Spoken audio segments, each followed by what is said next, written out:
Mga kapatid, pangontra o di kaya'y panlaban sa mga sakit ang iba't ibang uri ng gamot. Sa mga sinaunang sibilisasyon noon, sa sari-saring mga halaman at hayop, umaasa ang ating mga ninuno sa pagpapagaling ng mga sakit.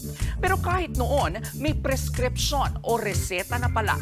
Ayon nga po sa research ng Texas Tech University Health Sciences Center, ang itinuturing na world's oldest known prescription ay nakasulat sa isang clay tablet na ginawa pa sa Mesopotamia around 2,400 BC. Para raw yan sa isang uri ng pangontra sa pamamaga at suga.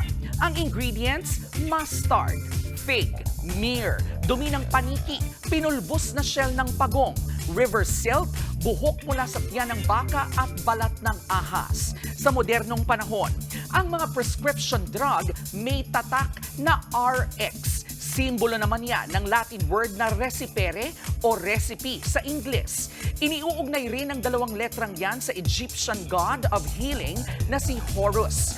Ang mga gamot na may RX, hindi po basta-bastang nabibili sa mga butika.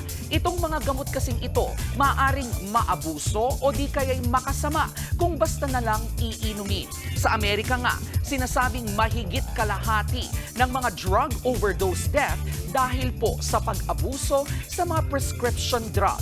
Kaya naman, ang paalala ng mga eksperto, kung kailangan talaga ng gamot, mabuting kumonsulta na lang muna sa doktor. Lagi po sana natin itong tandaan, tulad ng araw-araw na rin nating sinasabi na ang K-alaman ay K-yamanan. K-okay.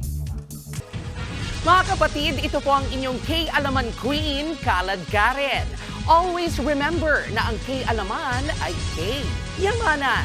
Kaya para sa latest showbiz news at dagdag impormasyon, mag-follow at mag-subscribe sa social media pages ng News 5. Okay?